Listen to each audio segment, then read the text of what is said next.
2010 সালে সরকারের কূটনৈতিক সফলতা ব্যর্থতা নিয়ে মিশ্র অবস্থান বিশ্লেষকদের। কেউ বলছেন দ্বিপাক্ষিক কূটনীতিতে কিছুটা সাফল্য থাকলেও বহুপাক্ষিক কূটনীতিতে পিছিয়ে ছিল সরকার।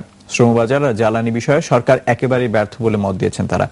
কারো মতে ধীরে চলনীতির কারণে সাফল্য খুব একটা আসেনি, আবার কেউ বা বলছেন পররাষ্ট্রনীতিতে ধারাবাহিকতা ছিল সরকারের।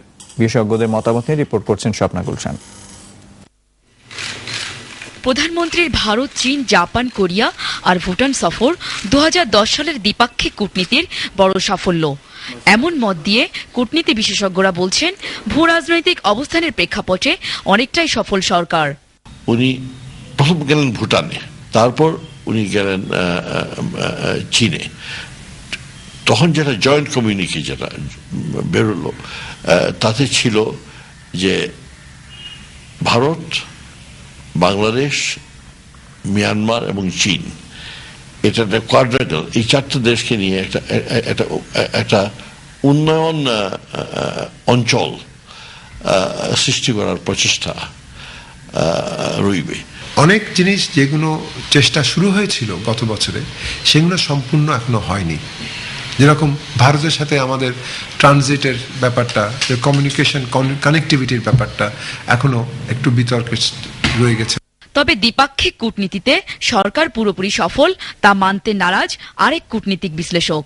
আর বহুপাক্ষিক কূটনীতিতে সমুদ্র সীমা নির্ধারণ, জলবায়ু পরিবর্তন সহ নানা ইস্যুতে সরকারকে একেবারেই ব্যর্থ মনে করেন তারা। কানকুনে যে রোলটা প্লে করলো সেখানেও $100 মিলিয়ন কথা বলা হচ্ছে, কিন্তু ঘুরে ফিরে ওয়ার্ল্ড ব্যাংকের মাধ্যমেই আসা, যেখানে অলরেডি সমালোচনা তৈরি হয়েছে এবং খুব পরিষ্কার হলো না যে আমাদের রোলটা যতক্ষণই আমরা আশা করেছিলাম সেই আশাটা এখনো পূরণ হয়নি। অন্যদিকে কূটনীতি বিশ্লেষকদের মত বিদেশে বিনিয়োগ বৃদ্ধি ও জনশক্তি রপ্তানিতে বছর জুড়ে সরকার ব্যর্থ হলেও 2010 সালে উন্নয়নকামী সাহসী পররাষ্ট্রনীতি ছিল। ফলে চীনের কুনমিং এর সঙ্গে সড়ক যোগাযোগ আর চট্টগ্রাম বন্দরকে উন্মুক্ত করার মতো সিদ্ধান্ত চূড়ান্ত হয়। আমি মনে করি ধীরে ধীরে বাংলাদেশকে উন্মুক্ত করে দিচ্ছে, বাংলাদেশকে আমাদের আশেপাশে উন্নয়ন প্রবাহের মধ্যে নিয়ে আসছে, উন্নয়ন বলয়ের মধ্যে নিয়ে আসছে।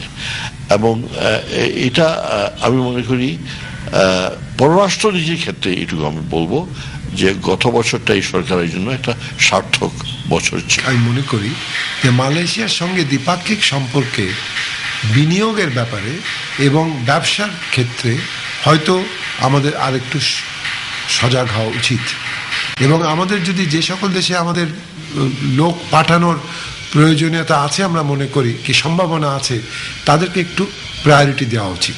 তবে কেবল সিদ্ধান্ত নয়, বাস্তবায়নকে সাফল্য বলে মনে করছেন আন্তর্জাতিক বিশ্লেষক অধ্যাপক ইমতিয়াজ। তিস্তা নদীর ব্যাপারে যে সমঝোতাটা হয়েছিল, আমরা ভেবেছিলাম যে তিস্তা নদীর সমস্যাটা সমাধান হয়ে যাবে এই সেকেন্ড ইয়ারেই। এখন দেখা যাচ্ছে যে যতদিন ভারতের প্রধানমন্ত্রী না আসবেন ততদিন মনে হয় সমস্যাটা সমাধান হচ্ছে না। মাইগ্রেন্ট ওয়ার্কার্সের একটা বড় সমস্যা আমরা দেখছি, এটা আসলে খুব সিরিয়াসলি দেখা দরকার।